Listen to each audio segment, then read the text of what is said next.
Assalamualaikum warahmatullahi wabarakatuh. Halo teman-teman.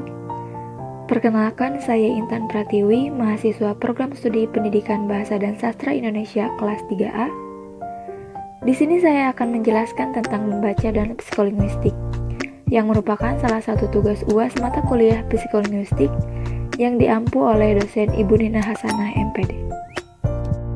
Di samping kemampuan berbahasa, manusia juga mempunyai kemampuan lain yang spesifik, yaitu membaca. Manusia dapat menuangkan apa yang ada dalam pikirannya pada secari kertas dan kemudian disimpan untuk sehari, sebulan, setahun, atau bahkan lebih dari itu. Bahan dalam bentuk tulisan ini dapat dimengerti oleh siapapun yang membacanya selama mereka memakai bahasa yang sama. Meskipun untuk tujuan yang berbeda, kemampuan membaca bukanlah sesuatu yang kodrati. Orang tidak harus dapat membaca untuk dapat mempertahankan hidupnya. Banyak sekali di dunia ini orang yang tidak dapat membaca dan menulis.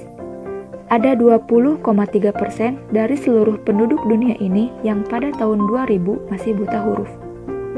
Membaca merupakan suatu keterampilan yang harus diajarkan oleh orang tua atau orang dewasa dan dipelajari oleh anak. Nah, untuk itu, pertama, kita harus mengetahui sejarah tulisan. Sejarah mengenai tulisan dapat ditelusuri ke tahun 3100 sebelum Masehi. Pada bangsa Sumeria yang hidup di Mesopotamia purba di antara sungai Tigris dan Euphrates, itu menurut Wolff dan kawan-kawan dalam Gleason dan Redner pada tahun 1998. Pada saat itu, orang belum memakai tanda atau huruf seperti yang kita pakai sekarang. Mereka memakai apa yang dinamakan cuneiform, yakni gambar-gambar yang melambangkan benda atau konsep. Piktograf ini digoreskan pada tanah dan kalau dirasakan perlu disimpan.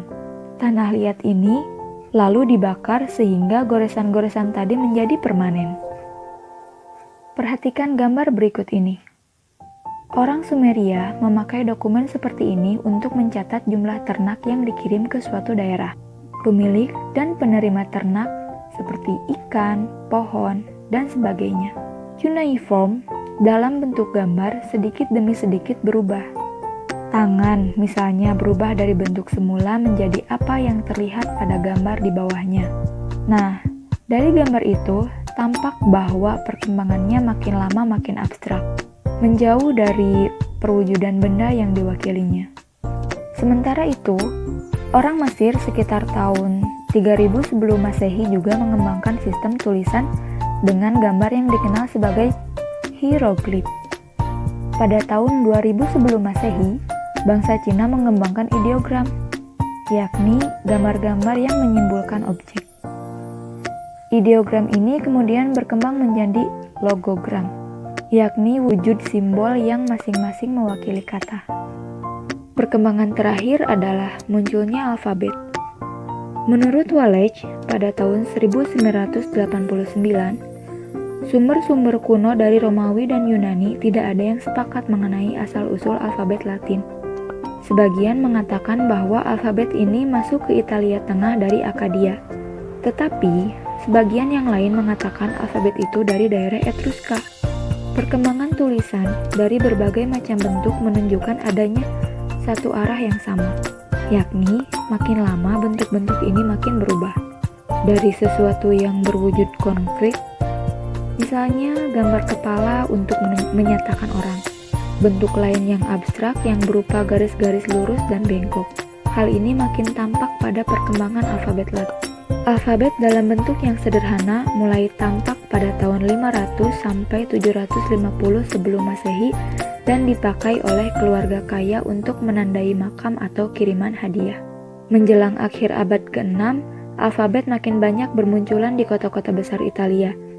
Pemakaian yang meluas ini memunculkan pula perubahan-perubahan bentuk. Penyebaran alfabet lain berjalan selaras dengan kekuasaan kerajaan Romawi. Yang kedua, grafem dan fonem. Grafem adalah keseluruhan dari huruf atau campuran huruf yang mewakili fonem.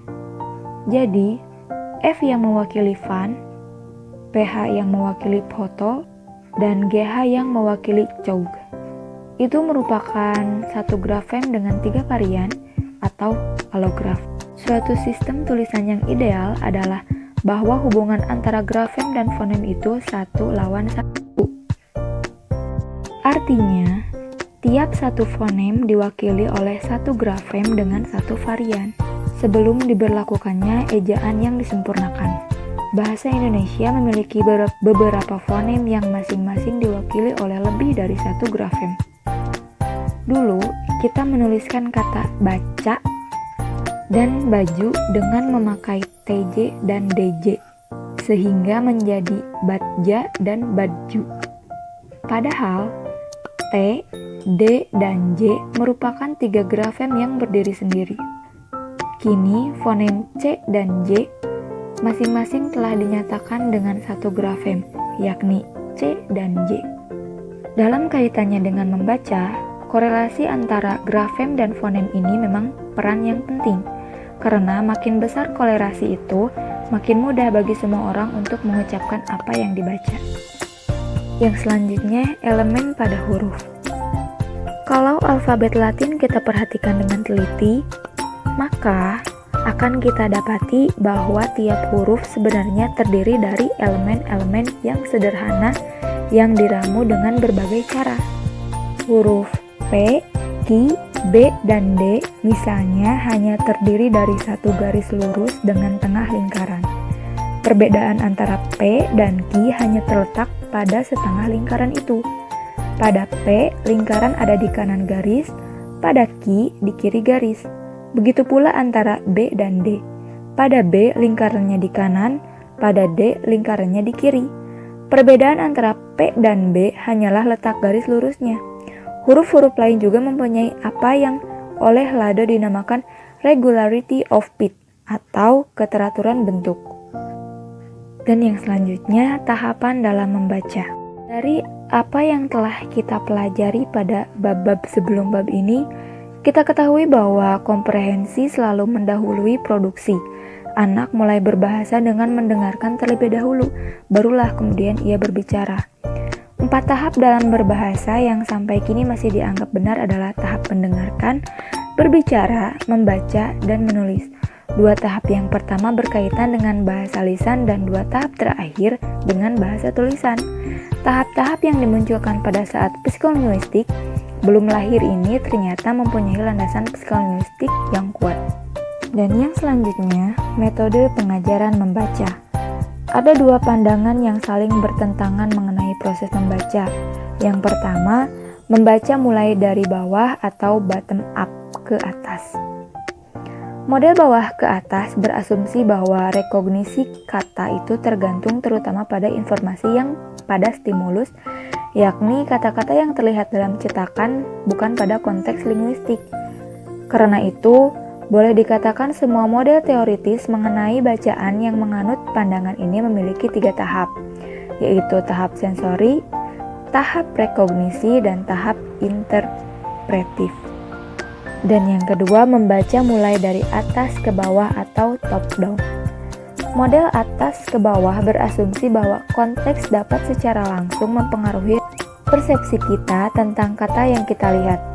Bentuk huruf yang beraneka ragam atau yang tidak tertulis dengan jelas tetap saja masih dapat dipahami dengan benar karena konteksnya. Begitu juga kata yang salah eja, misalnya kelapa kantor itu tamatan Atmajaya. Alih-alih kepala kantor itu tamatan Atmajaya. Perbedaan pandangan ini tercermin dalam metode pengajaran membaca. Mereka yang percaya pada alur bawah ke atas akan mendasarkan metodenya pada cara fonik, yakni dari fonem ke suku lalu ke kata, dan seterusnya sampai ke atas. Sebaliknya, mereka yang mengikuti alur atas ke bawah langsung memberikan kata untuk dibaca. Penelitian mutakhir menunjukkan bahwa kedua-duanya tampak berperan dalam proses membaca. Dan yang terakhir, beberapa model untuk membaca. Yang pertama, model atas ke bawah, seperti yang tadi kita bahas. Model atas ke bawah sering juga dinamakan model berdasar konteks, mengasumsi bahwa informasi tentang konteks dapat secara langsung mempengaruhi cara kata, dipersepsi, dan diinterpretasi. Informasi dari konteks ini menyangkut beberapa hal.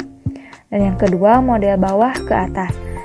Landasan dasar untuk model bawah ke atas, yang juga disebut sebagai model yang berdasarkan stimulus adalah bahwa rekognisi kata tergantung terutama pada informasi yang ada pada kata itu, bukan pada konteksnya. Di samping itu, rekognisi terjadi secara diskrit, berhierarki, dan bertahap. Informasi yang ada pada satu tahap dimanfaatkan untuk membangun tahap berikutnya. Sekian yang dapat saya sampaikan, mudah-mudahan bermanfaat untuk kita semua.